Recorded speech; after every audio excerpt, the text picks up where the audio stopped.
UK, and I am absolutely thrilled to be hosting this Celtic crime panel this afternoon. We've got 4 of us here, all from different Celtic nations.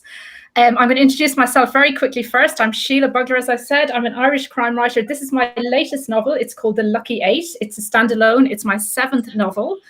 And now I'm going to quickly move around and ask each of the panel members to introduce themselves. And Marion, I will start with you, please.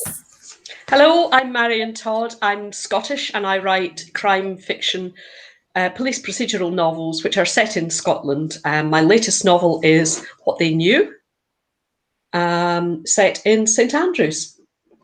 Thank you. Jill? I'm from Wales, and I have written a European crime series. I've only got 1 book set in Wales itself, and that's Raw Material. That's the 2nd in the series. Yeah, I set my crime books all over Europe, basically, and I'm happy to be here. Thank you very much. And James, last but not least.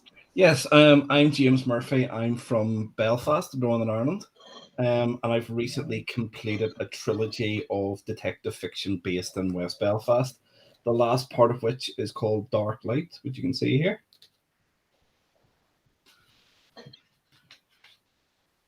Oh, sorry, thank you. It's going well. I know, good start. Right, thanks everybody, bye. That's it. I'm sorry about that. I was glancing ahead to my next question actually while you were talking, James. I apologise. So, as I said, this is a Celtic crime panel. Now, the idea for a Celtic crime panel was mine actually, and one of the reasons I wanted to do it is I'm really interested in the connection between between our identity as writers and how that shapes the fiction that we write. So for me, I'm Irish, obviously, but I live in England. And one of the things that readers often comment on with my books is that I frequently have Irish characters in my books. And I thought about this, and I think one of the reasons I do is I need to. Having Irish characters in my books is my way of connecting with Ireland. But saying that, I've never actually been able to write a novel in Ireland, and I'm not quite sure why that is. And it's something I would like to do, but every time I try it, the novel just moves me back to England. So I'm interested in that as well. And I'm just interested generally in what it means to be Celtic and how that shapes each of us as writers. So Jill, could I maybe ask you first if you've got any thoughts on that? Yeah, I kind of feel like a little bit of an odd one out here because I've been in Switzerland now for 18 years. Not that that's disassociated from the Celtic culture, because obviously there's a very strong kind of Celtic undertone here, particularly in the French part of Switzerland. But I think that being Celtic for me is being a storyteller, and whether that means writing stories, whether that means performing stories, but there's definitely an oral tradition that's incredibly important in terms of entertaining group get-togethers, just keeping everyone sort of, and the better the storyteller you are, the more status you have within your kind of your group. So I think that's a really important thing to me, and I'm always been fascinated. I went to an Irish set of workshops where they teach you how to actually tell oral stories, and then go off at a tangent and then come back and bring the whole thing together, and it can take 2 hours to tell one of these stories, but the whole time you're completely wrapped. So for me, that's really, really important, and I don't think I've ever lost that. No matter where I've lived or where I've been, it's still, the storyteller thing is at the heart of things. And I think that's so true, Jill. And James, I think probably for both of us being Irish, we definitely, that sort of tradition of oral storytelling, it's kind of bred into us, isn't it, from a very young age? Yeah, completely. And I mean, even within our curriculum, in terms of education, growing up and so on, I think it's a huge part of that as well. Although for me, I suppose it's the idea of storytelling is also complicated with the idea of identity as well, because I grew up in a very Catholic background, aware of my Irish roots and my Irish traditions, but I live in Northern Ireland. So obviously there's a dynamic there as well, where I'm influenced by what would be called here Protestant tradition as well. So that I think that's kind of factored into my certainly my writing voice anyway. And it's interesting, actually, because James and I have spoken about this before with another crime writer called Sam Blake. And she's English, she lives in Ireland, but she always says that when she goes to Northern Ireland, she feels like she's in England. Whereas for me, when I go to Northern Ireland, it feels like coming home to Ireland. So I think our connection, James, about being Irish is probably stronger than we both realise. Actually, just before I came on here today, what we actually did as a family was had a holiday. And it was a staycation in Belfast. Wow. Now we live like 20 minutes away from Belfast. And I am in Belfast virtually every day. But going around it today as a tourist, I literally did feel like a tourist.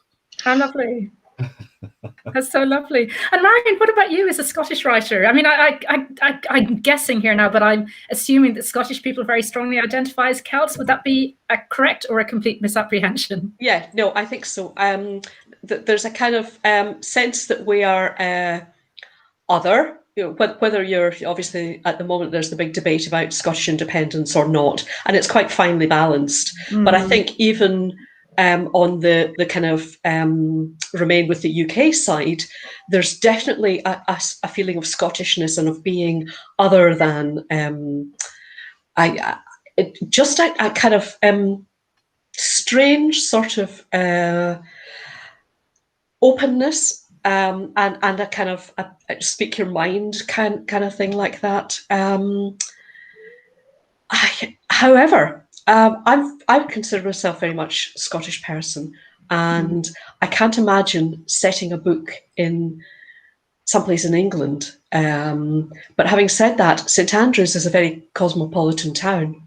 It has one of the oldest universities in the world, and every year it's swollen by thousands of students who come into this very small town. And they are from all over the world. There's lots kind of from the home counties, and lots of people will come here if they fail to get into Oxford or Cambridge because it's seen as kind of being similarly prestigious. And then there's a massive tourist influx, obviously less so during the past 18 months, but you could walk down a street in St Andrews and maybe not hear a Scottish voice for quite a wee while. So I found it a very interesting place to, apart from living quite close to it, an interesting place to set my books because it's inherently Scottish and my characters are Scottish, but there's a great potential for embracing other identities and other kind of nationalities. That's so interesting, Marion. And actually, I'm going to stay with you for a minute because I want to ask you a little bit more about the location in your books. But just before I do that, I've noticed we're getting lots of hellos on the screen. So hi to Mike Craven and Sam, and also Marion. We need to be on our best behaviour because Ian Miller is here as well. Ian runs the publishing company that we both write for. So no bad language, Marion. Do you hear me now? Sitting up straight. Hello, Ian. So now, Marion, talking about St Andrews, and then I'm going to speak to you, Jill and James, as well. One of the reasons I was interested in getting you three together as a group, because Marion and James, both of you write novels sort of very much where you live and where you're based, whereas Jill has almost done the opposite, which is Jill comes from Wales, but only one of her novels is actually set there. And as I mentioned at the beginning, I come from Ireland, and I seem to be incapable of actually writing a novel set in Ireland for some reason. Now, Marion, you've spoken a lot about St Andrews, and I think one of the things I really, really love about your books is how you just bring that town so vibrantly to life, and you know, you really do. You really made me want to go to visit there, I must say. Yeah. Jill, I'm just wondering, I know that you've traveled a lot in your life anyway, but what's kind of the motivation behind choosing so many different locations to base your novels in? Well, that's so I can go and do the research. I can go and drink the wine and eat the cheese, and, you know, hang out in these places. No, I mean, my first book was set in Zurich, which is where I live, and the second one I did go back to Wales, and I set it in Pembrokeshire. I mean, another thing that I'm kind of really that I really think is something that identifies being Celtic for me is the coast, being by the sea. Or being relatively close to the sea. I live in Switzerland. We're landlocked, you know. So it's an important thing to me to be near the sea and you know, have all of this kind of thing. So setting raw material in Cardiff / London / Pembrokeshire was really kind of taking all of the things that I love most about Wales, and putting, you know, creating a crime story around that kind of thing. And there are two kind of parallel stories. There's one about a kind of stalker on the underground in London, and there's one about that's a sort of smuggling ring on the coast of Pembrokeshire.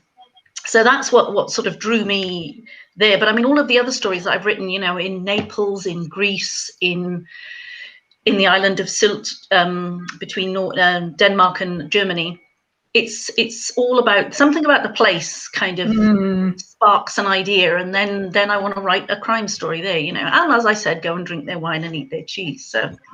And actually, one of the things that you do so well in your Beatrice Stubbs series is you really do evoke the food and drink of a region, and I think actually doing research by going and eating and drinking in lovely places is a really, really good approach to writing fiction, and one that I think I might start to copy. Sign of literary genius, in my opinion. I think so, definitely.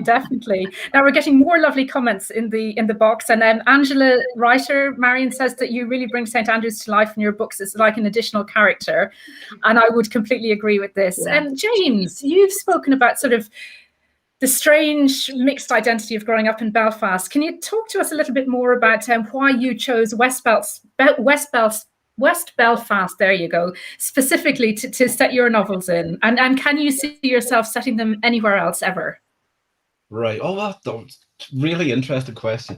Why I chose to do it, I think it had a lot to do with Imposter Syndrome, which probably seems, well, two reasons really. I had frequently passed a very iconic looking building, which was my former primary school, and it got into a kind of state of disrepair. It was essentially derelict, and as I passed it, I just kind of kept getting the vibe that there was a story in there somewhere, and that story needed to be told. So, you know, I was kind of coming up with ideas in my head, and I suppose the reason it became based around there was we had a friend come to stay with the house, and the friend was very into the paranormal, and Sheila and I have spoken about this before, and they kind of dared me to go and see a medium. And when I went to see the medium, the thing of the book came up, and it was, you know, yes, you need to do it, and you need to do it in the way you are doing it. So that kind of gave me the sense that, well, yes, I should be doing something, or, you know, around where I was growing up. And they say, obviously, you know, write about what you know and where you know and all that sort of stuff. So that was a big thing for me. But Imposter Syndrome was another big part of it. And I remember writing an article about this because, you know, I was a newbie writer. I was coming to writing I was just about to turn 40. And I had just started this novel, and I thought, okay, go back to what you know.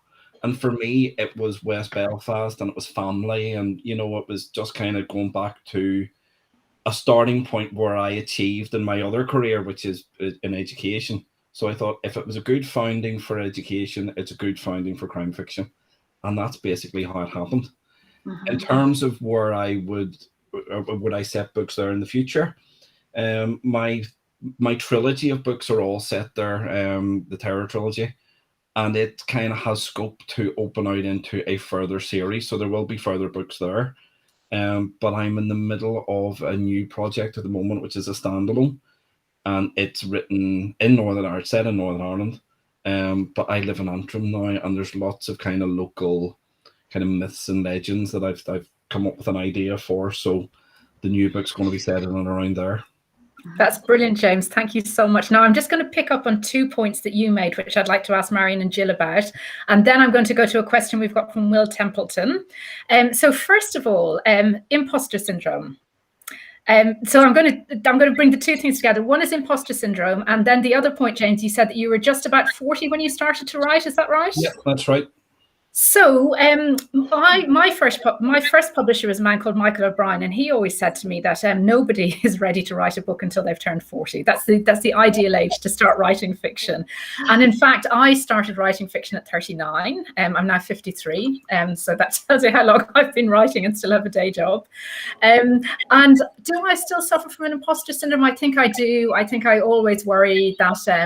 Well, in fact, for me, I firmly believe that it's mainly luck that's got me where I am today rather than anything else. So Jill and Marion, maybe starting with you, Jill, have you ever suffered from imposter syndrome? And also, would you agree that there's an ideal age at which to start writing fiction or not? Oh, that's a tricky one. I'm not sure there is an ideal age. I think, when you're ready to start writing, but maybe because I've always written all the way through my life. However, it was only when I had enough time to sort of dedicate some time and energy to it that I took it seriously and actually said, right, I want to make a career out of this. And yeah, that probably was. I was late 30s then when I was ready to do that. Imposter syndrome. I don't think so, not anymore. I mean, what am I now? 18 books in. I've got a series of 12. I've got 3 standalones, and I've just written two in the start of a new series. I think I lost the sense of imposter syndrome when people started to write and say, I really like your books. Your characters feel like friends, And I thought, well, in that case, if I've touched one person, if I've made my characters feel real to one person, there's no imposter about it. I've actually done what I set out to do. So no, there wasn't. I don't feel like an imposter anymore. Okay. I'm not allowed to feel like an imposter anymore. My husband does the marketing, and he sits there and he can tell. We sit opposite one another, and he can tell if I'm actually writing or if I'm faffing around on Facebook. And he just looks over and go, "Are we working?" Yes. I think we all need your husband in our office with us in that case, because I spend way too much time. And actually, I spend way too much time faffing around, which is why Jill and I met when we were both very early on in our writing career. And you've got 18 novels published. I have 7. So I think that's testament to your husband sitting opposite you, keeping you working. Marion, and I just realised what a rude question I'm asking you all, which is basically asking you to tell me how old you are. But anyway, Marion, how about you? Did you suffer from imposter syndrome at the beginning, do you think? Oh, I still do. I've got enough imposter syndrome for all 4 of us, so I've got that covered. I still can't believe that I'm published and that I'm waiting to be found out. That's how I feel all the time. I think I agree with one thing you said, Sheila. It's an enormous bit of luck being published because there are lots of incredibly talented writers. And everything has to come together at the right time. You have to have the book that someone wants. You have to find the right person. Everything just has to come together. And there must be many, many talented writers who are not getting that lucky break.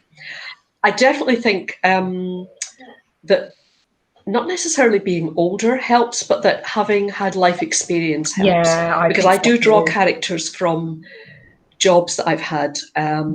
Some quite interesting jobs. I worked in a factory when I was a student, making up free gifts for comics, and there were some incredible characters there, because as well as we students, there were the sort of regulars who would come in sort of 4 times a year whenever there were free gifts being given out, and they were what I would describe as Dundee worthies, because I lived in Dundee at the time, and they're so salt of the earth and told it like it was, so that and I worked in a hotel bar playing piano for a while. That's a great way to sit and people watch. I bet it is. Yeah. Worked in a college, and that's where I think the richness in a fiction comes from, because you're able to think, right, I need somebody that behaves in this kind of way. Let's just roll back over what I've done for the last week while, and bingo, there are your characters. Not that I would necessarily ever take a whole character, but you just get little snippets. But I do feel as though I'm sort of just incredibly lucky, and in the blink of an eye it could all go. So I'm enjoying enjoying the ride. Me too, me too. And I think that thing, I had a really, really psychotic boss one time. And one thing I do quite deliberately is whenever I write a nasty female character, I always put a little piece of her into the character, and it makes me feel a lot better. Now, we've got a lovely question from Will Templeton. He says, I live in England and visit Scotland a lot, but what apart from the frequent murders would you mention to tempt me over to Ireland or Wales? So, James, why don't you tell us apart from murders, what would tempt people over to Ireland? Oh, there's so many things. I mean, well, obviously there's the culture completely, and the lands of saints and scholars and all that sort of stuff. But also the beautiful scenery. And from my point of view, I'm a real foodie, and Northern Ireland particularly has come on so much. Yes, it has, hasn't it? It's literally almost a kind of UK foodie capital now. So that's what I would use to tempt you, and the alcohol as well. Can I just say, if you're a foodie, you should definitely read Jill's books. They'll have your mouth watering. Jill, what about Wales? What would tempt people to Wales? I think it's I would completely underline what James just said. There's all of that going on. There's the culinary scene. There's the alcohol, and there's the pubs. But I think there's something else about the pubs, and I would say this is also true of Ireland in my experience, and Scotland too, is that there's a warmth and a hospitality in Wales and in Ireland and in Scotland when you go to a pub and you start chatting to people, and you can strike up a conversation with anybody and have a thoroughly enjoyable evening, or just a thoroughly enjoyable chat, because there is something special about the culture. And I mean, I've set my books in all kinds of places, and the ones I'm most kind of wary of, for example, Naples, I was really nervous about going there. Had the most wonderful weekend with lovely, warm, friendly people, because that's the Neapolitan, yes, ethic, and I would say that's the same in Ireland. In Northern Ireland, I had some absolutely brilliant times when I did my distillery tour, and it's just by chatting to people in the street. People are friendly and they're warm and they're open, and there is a slight difference. There's a cultural difference. Can I just say, you'd want to be a particularly miserable person if you didn't have a brilliant time doing a distillery tour, wouldn't you? True. Now, listen, we've got quite a few more questions in the comment box, but before we move on to those, I was thinking before we started this chat today that quite coincidentally, all four of us have mainly written series. Now, some of us have written a few standalones. And I wanted to just talk about having a central character and sort of developing that character throughout a long series, and especially Jill, in your case, quite a long series. And I have written two separate series. One was Ellen Kelly. My other protagonist is Dee Doran. And for me, with the Ellen novels, I knew when I started book one, I knew exactly where her story was going to end up in the final book, which still hasn't been written. But with Dee, I still have no idea. And I'm writing the fourth book in her series at the moment. And I still have no idea where she goes with her story or how that's going to end up. So I'd just like to ask each of you about sort of the character arc of the main character in your series. Marion, could we maybe start with you and lovely Claire? Claire. I mean, I kind of started Claire off on the first book as a former firearms officer who had been involved in a fatal shooting. She had actually shot someone dead and had been exonerated because of the circumstances. And she wanted a complete change, so she was leaving busy Glasgow and she came to St Andrews. And that was all I had, really. And then it was all about the crime. But as the book developed, the first book, at the end of it, I introduced a bit of romance. And then book two, I thought, yeah, I don't really like this guy. So I kind of threw rocks at that and destroyed it and left it sort of at the end of the book and rumbled on for a bit. Now I've got her a bit settled at the moment, and I genuinely don't know where it's going to go. So I very much start a book and think, right, where is Claire now? What can I do? I have to do something with her every book. It might be something small and domestic, or it might be something a bit more major. But it's very much book to book. I have no grand scheme. I don't know how many books there will be. I have no idea. So I'm each book at the time. I don't know what everybody else is like. Well, I'm wondering, Jill, did you always know how many Beatrice books you were going to write? No, God, Big Mouth here said I'm going to write 6. That's it. 6 is the final swan It's in song. my head. I'm sure that it was 6. Exactly. But I mean, when I was writing book 6, I suddenly started getting quite some fans and people saying, I can't wait for the next one. And I thought, there's nobody saying I've got to stop apart from me. So I can just change my mind. So I wrote another 6. I wrote 12 in the series. But I did know where she was going. From 1 to 6, I definitely knew where we were going to end up. And then I just had to sort of plan the next 6 in the same kind of concept. There has to be a general character arc as well as the individual plots, exactly as Marion just said. Something has to happen and carry the tension along for each individual book. But I knew that there was going to be, and the thing is, when you've written 12 books, you've got a supporting cast of characters. Yes. So they've all got their own trajectories and they've got their things. So weaving all of those together, then you've got story after story after story. But I did think when I got to number 12, then I've taken her on a long journey, and I think we've arrived at our final terminus here. So yeah, I'm done. And before I go on to you, James, Jill, with a long series like that, and with you have got a host of characters. What do you some writers have a spreadsheet where they kind of note down all the different character traits and stuff. What do you do? Do you do anything like that? Well, I used to have a big fat book where I kind of, had a page for each character and stuff. But then my husband, when he took over the marketing, yes, he introduced Excel spreadsheets and I have to decide what age all the characters are in each book and everything, which was just the most tedious exercise I've ever done in my life. However, now, towards the last, 2 books, it was really gold dust. It was excellent because I can't remember what age that kid was supposed to be and blah blah blah. It was really useful. I will say something else though, Sheila. You and I developed a character questionnaire when we I think we were in the asylum. I mean the writing asylum, obviously, not the asylum.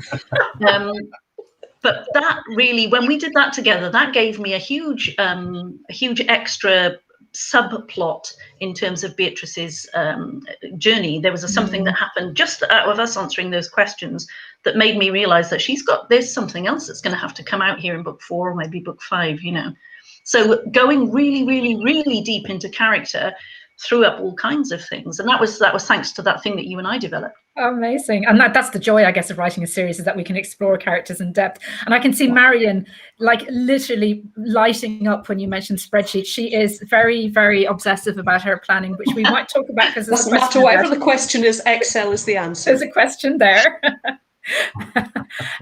Now, James, to me, you always strike me as a series writer who wishes he was a standalone writer. Would that be you're a bit like me? You start writing standalones that always turn into a series. Yes, I mean, for the terror books, I knew that there was always going to be 3 of them. I knew early on, maybe about halfway through the first draft, and I was very particular about the fact that there were going to be 3. Why there were going to be 3, I have no idea, because I didn't know how the central character Mark Shaw was going to develop, or even at that point how the plot was going to, where it was going to take us. But I knew that the characters that I created, they all had stories to tell. And I was very passionate about the characters that I created. So I thought it's going to take 3 books to tell the stories. So, and that's how the kind of the trilogy arc developed. So yeah, when I finished that, I had the idea that I would do a standalone, and I've been chatting. You mentioned Sam Blake earlier on. I've been chatting to Sam and her agent as well, and we'd said, yeah, standalones are the way to go, and all that sort of stuff. And I got this, what I thought and what they agreed was a great premise. So I sat down to start writing it. And again, about halfway through the first draft, I thought, this would make a great series. Yeah, see, that's the problem, isn't it? I'm writing it as a standalone, but I know that it's probably not going to be.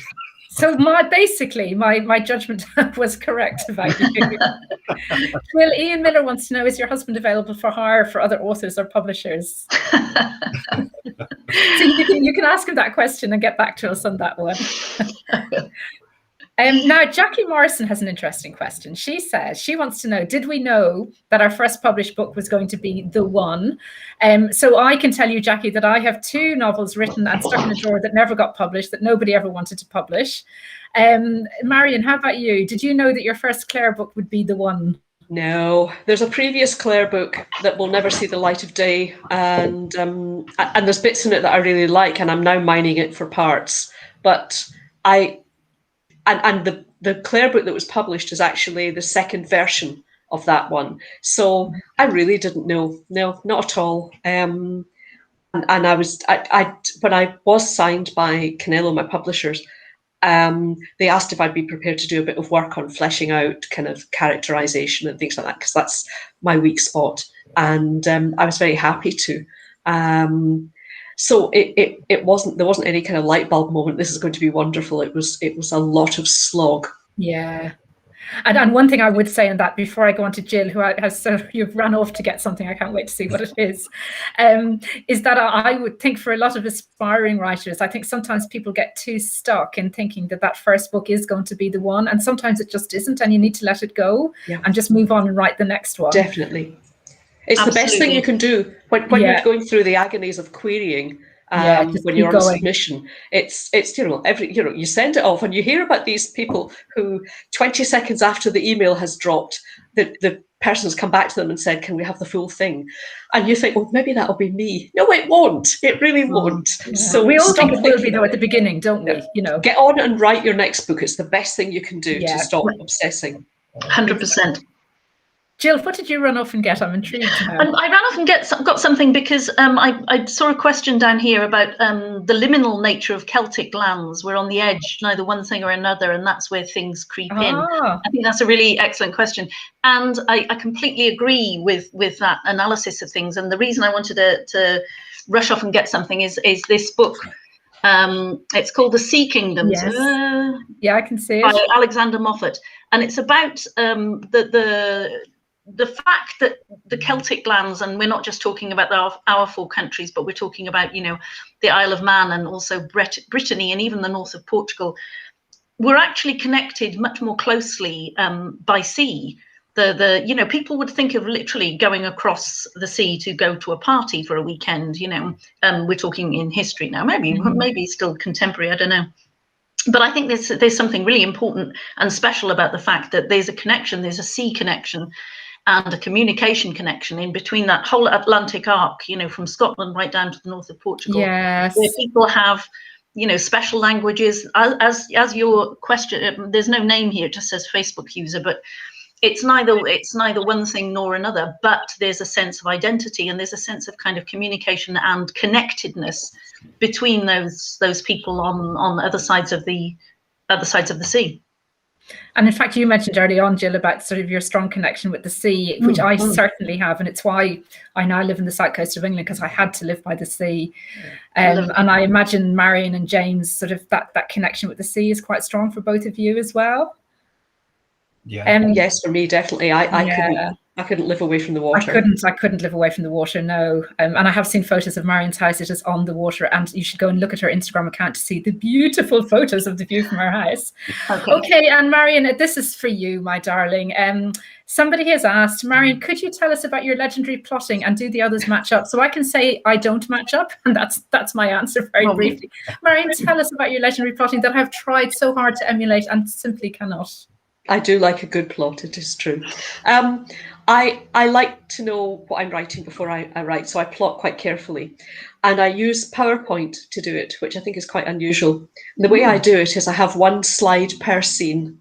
And at the top of the slide, in the placeholder, I have the date or the day, maybe the time of day, afternoon, morning, whatever. And every scene gets a slide. And with police procedurals, which I write, it's very important that I know when things happen, even if my detective doesn't know. I need to know that someone's died on Thursday, because when he's found on Saturday, and the post-mortem is going to give an indication that he's been dead for more than a day, kind of thing. So I need to know all these things. So I plot out, I do one slide per scene, and then I start dragging them until they're in the right order. And the slides that the detective doesn't know, like someone's died, I I colour them differently so that I know that that's not going to be said at that point.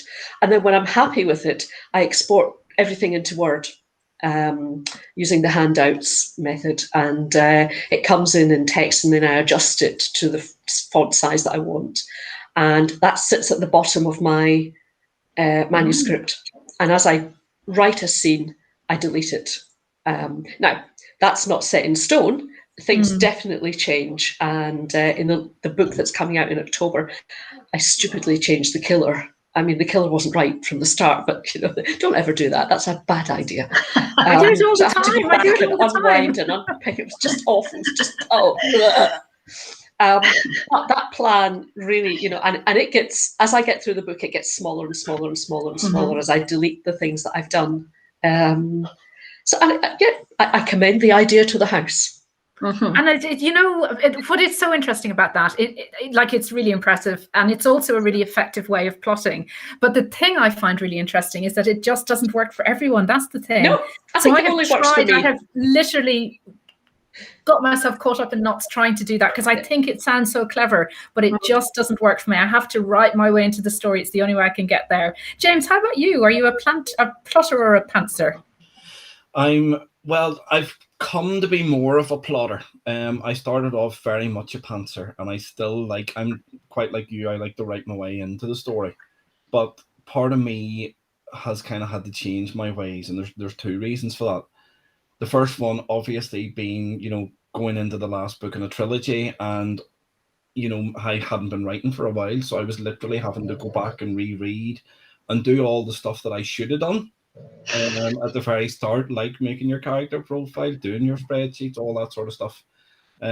So I had to start doing that, but also I started teaching crime fiction workshops, and I thought there's no point in me telling other people how to do it, and then do something completely different. Yes. I use a kind of a hybrid model now. So do I, actually. Jill, how about you? I'm looking here behind my computer, and I can see all my grids and my plans. I do it all on paper. I mean, I basically do what Marion does, but on paper. And in pencil, so that I can kind of scrub things out and add things in. But at the same time, I do think there is room to sort of go off on a tangent or go off the rails when you're halfway through and you think you know where you're going, and then something comes up and you think, I put that character there for a reason, or that talisman there for a reason, or whatever, and then you can use it. So I'm quite happy to be flexible going through. But I was saying the other day, I did a workshop for the University of Suffolk, their MA students, and they were kind of a bit horrified about the fact that I can write between 2,000 to 4,000 words a day, and they were just like, "There's just no way." But the thing is that the more you write, the more these kind of storytelling principles become embedded, and you don't think about it all the time.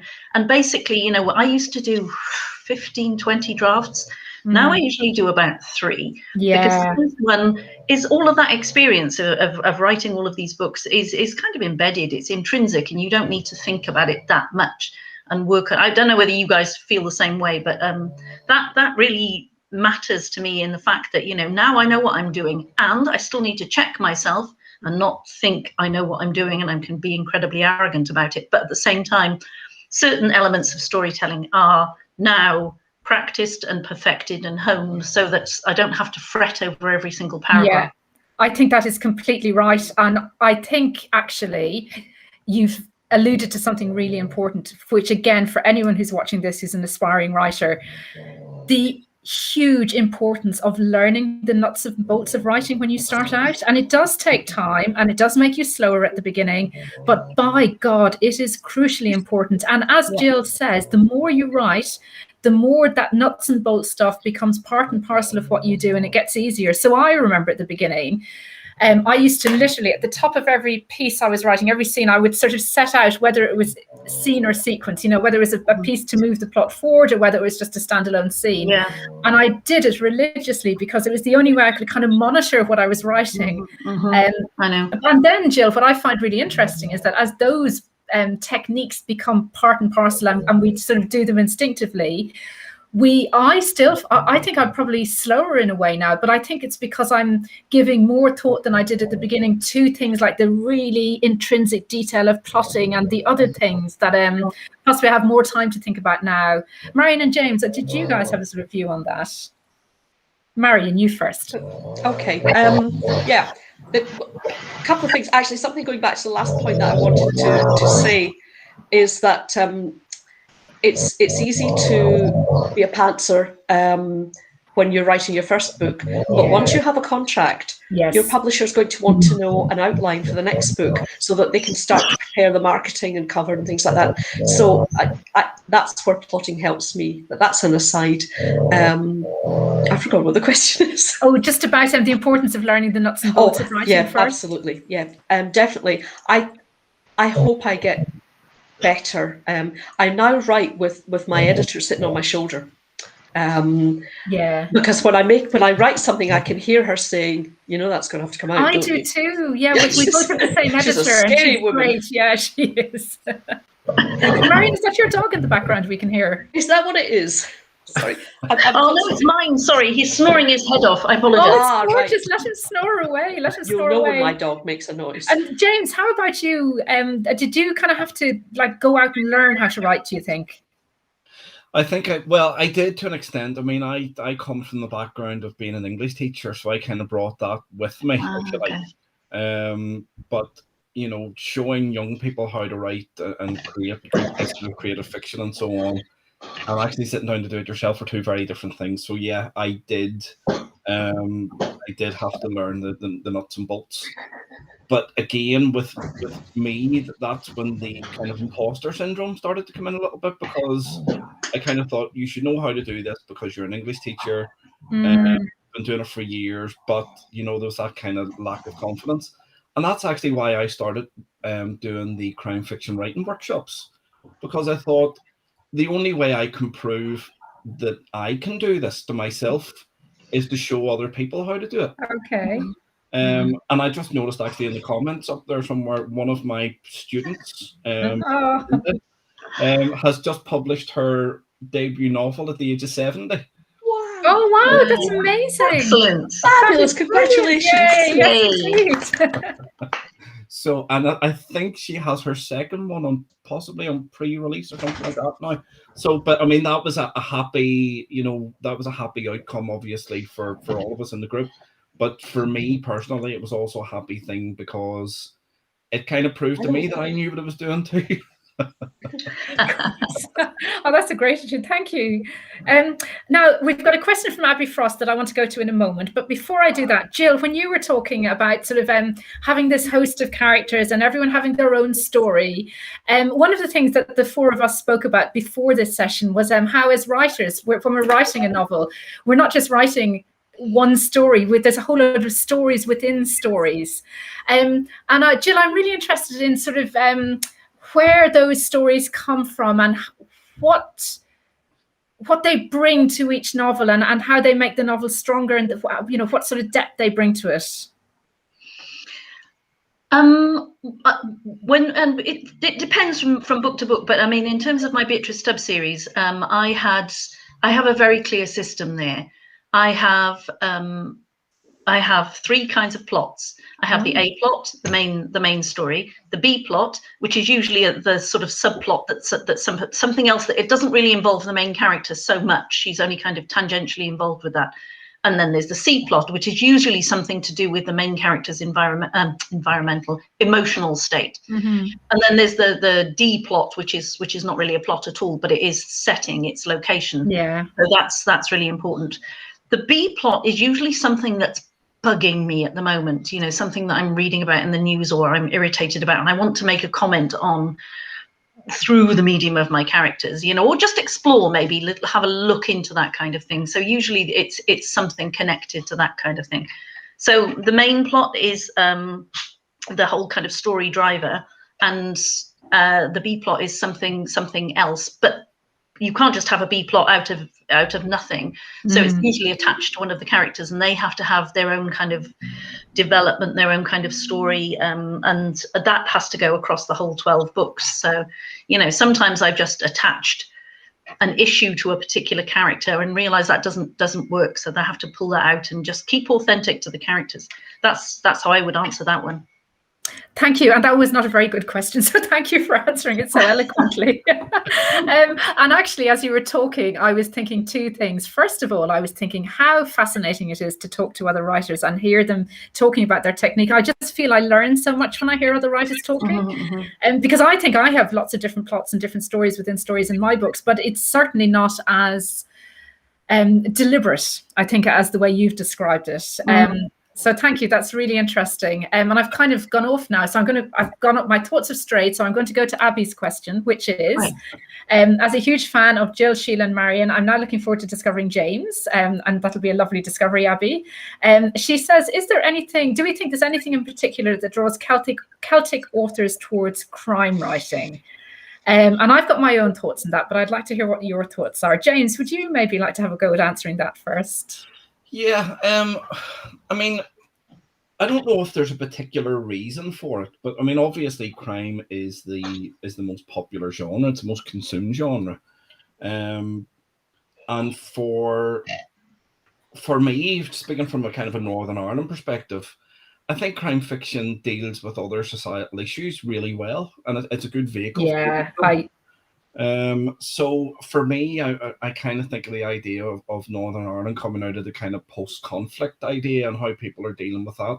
And certainly there's a generation of writers now from Northern Ireland, all in and around my age, and you can see that kind of coming through in their writing.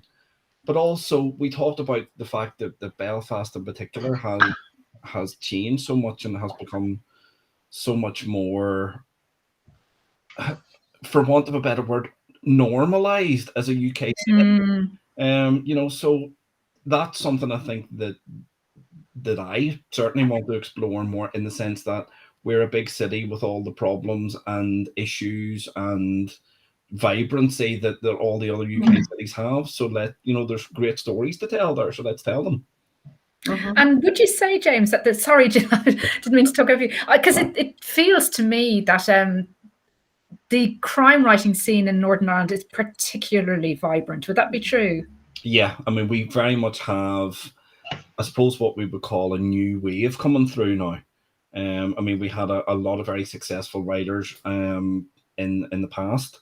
Yeah. And it just seems to be now that, the focus, I think that it was always strong in Northern Ireland, I think, crime writing, but the focus maybe moved away from it a little bit, and now it's coming back. So it kind of seems like there's a new wave, but it really does, doesn't it? Yeah, yeah.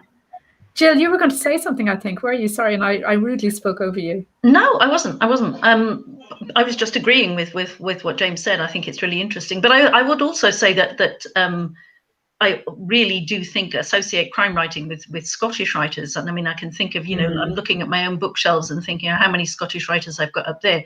It's a well-established tradition, isn't it, Marion? Yeah, very much so. There's probably more Scottish crime writers than Scottish writers in other genres.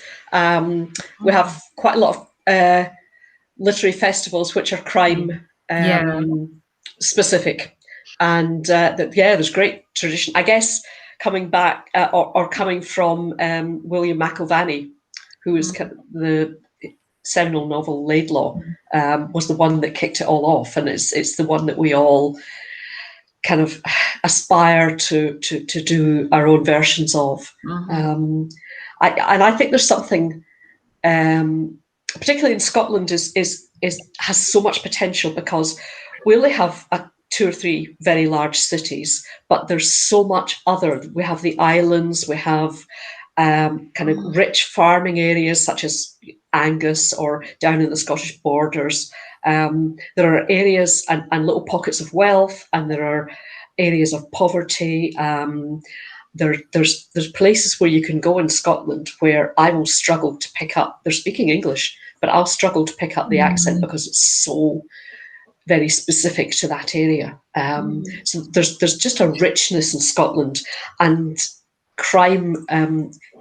You've got such potential to set it in so many different kind of settings and different things that go on, different undercurrents, and also the humour. I think Celtic nations have their own particular styles of humour, and I love when crime fiction embraces that, and you get a little bit of the local kind of banter.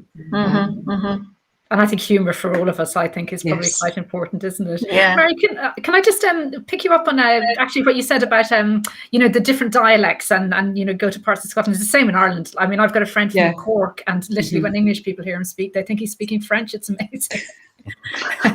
But how do each of you approach writing dialect? This is a bit of a thorny subject. Everyone has strong issues on it. But how do you approach writing dialect and sort of local dialects in your writing? Because a lot of people are very against sort of writing it as it sounds, if you know what I mean. And Marion, we were speaking about this earlier. I just wonder what your approach is. I think it has to be finely balanced, without a doubt. For me, I need to capitalise on the Scottishness of my writing, because there's a great market for Scottish crime writing, and why would you not make the most of that without it being tokenistic? But if you do it with too kind of thick, broader brush, then it becomes exhausting for the reader, particularly if they're not from that region, and you don't want to be, just tie yourself down to purely Scottish readers. So for me, what I would do is I would take a few words that I know Scottish people would pronounce, so goni, dinny, that sort of thing, and I would limit it to maybe 1 or 2 characters, so that it's not in every page, every sentence, every whatever, and pick that quite carefully so that it's not exhausting for the reader, because I find dialect quite hard work to read as a reader. Yes, so do I, actually. But I don't know, what does everybody else do? I'm just going to jump in and say on that that there's a question for you which I want to ask, but I think your books, you achieve that fine balance perfectly, because you write a lot of books set in different countries, so having that sort of somebody speaking English as a second language and not overdoing it is something you've done really well, I think. Will Templeton, and I'll ask you in a second, Jill, sorry, Marion, Will Templeton is asking, do you believe in Scots as a separate language? It is, yes, yeah, without a doubt. Well, I mean, there's different degrees. There's obviously, you can go full Gaelic, which is another language altogether, and then there's Scots, and there's something known as Doric, which is what's spoken up in the northeast of Scotland, kind of Aberdeenshire way, and that's very, you've got to really pay attention to that.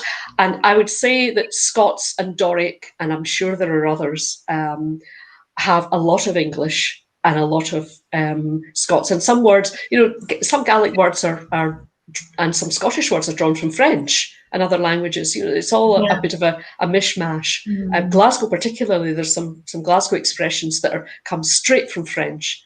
So I do think Scots is a separate language, but I do believe a person from England would be able to understand most of it. It's kind of using traditional words with the same sentence structure that we have in English, but just sort of, sometimes I'll use a word and my editor will say, I don't really know what that is. And in fact, last night I wrote a scene where I had someone huckled into a van, and I thought I better just check that huckled is a real word. I didn't make that up. And it is, but it's a Scots word. So I'll be waiting on that getting picked up. But I'm going to keep it, because anybody who's got Google can go, well, you would know from the context anyway what's happening. Good question. Thanks, Will. Jill, how about you and dialect and writing dialect? Yeah, it is a good question. Can I just sort of put in a mini question in between? Yes. I'm just interested, have any of you had audiobooks done of your writing? Marion has recorded her own audiobooks. Ah, okay, so you've done it in your own accent with your own style. Yeah. Okay, what about you, James? No, I haven't. Okay. Yeah. If and when you do, would you have somebody? Would you do it yourself, or would you want someone to have that kind of your kind of accent? I think I would want someone to have the Northern accent in there. Yeah, because although it's not in terms of the dialect that I don't really write in dialect that much. I mean, certain characters, yes, but I do feel very strongly about the narrative voice, and from that point of view, I would like it to be Marsh. That's a great question, Jill, actually. Because your book, did you record your own audiobooks, Jill? I've done 4 of them, yeah. And we're kind of working through number 5, but it's a lot of work. It really is a lot. Well, Marion would know. Yeah. It's a lot of work. But yeah, and it's difficult, as you say, in terms of, rendering dialect as authentically as you possibly can. But yeah, I think Marion, I would agree with Marion. I couldn't add to that. You just you sprinkle a little bit of words here and there, and you make it sort of, there's a couple of things that reminds the reader. I mean, it's like, when trying to read something like Irving Welsh, I find exhausting, when he goes completely into extreme Glaswegian. I find it hard work, but no, so I don't go that far. Sprinklings. Now, guys, we have got exactly 5 minutes left, and so I'm going to throw one more question out. Oh, and I'm getting a message from the moderator. What she's saying, 5 minutes. There we go. I'm going to quickly ask each of you, because something I'm really interested in at the moment is that I am obsessed with listening to classical music when I write. So very quickly, starting with you, James, do you listen to music or are you silence when you write? Neither. I don't listen to music. I would find it distracting, but I used to write. I have a writing study. And I used to write up here in isolation. Since lockdown, I just can't do it because when I come in, nothing gets written. So I would literally now be writing in the middle of our sitting room, in the middle of whatever chaos is there. That's how James Joyce used to write, in the middle of the family kitchen with everyone all around him. Jill, how about you? No, I don't listen to music. I can't. I need to completely concentrate because I need to actually act the scenes out in my head and say them in my head. So I can't have any music. Silence for me. Okay, Marion? Absolute silence. Yeah.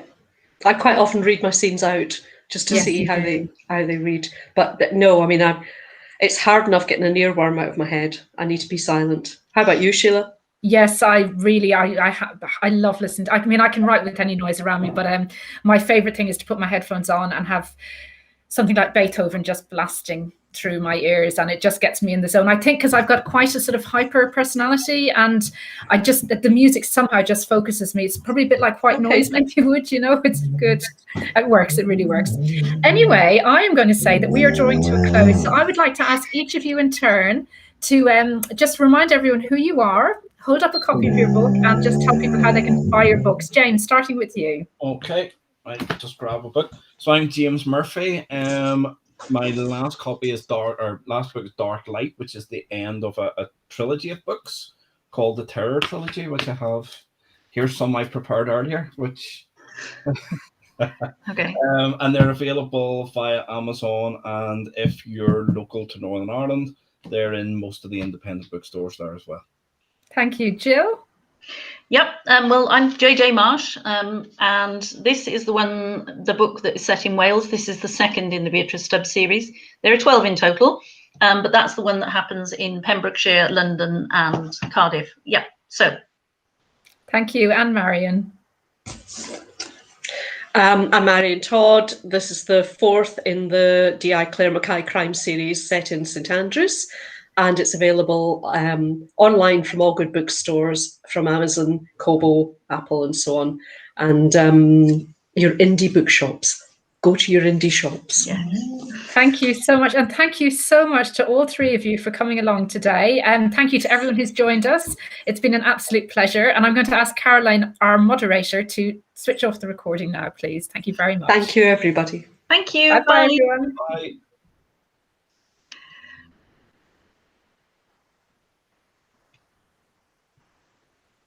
And I can see that the recording is still going. But I think we're going to stay silent now.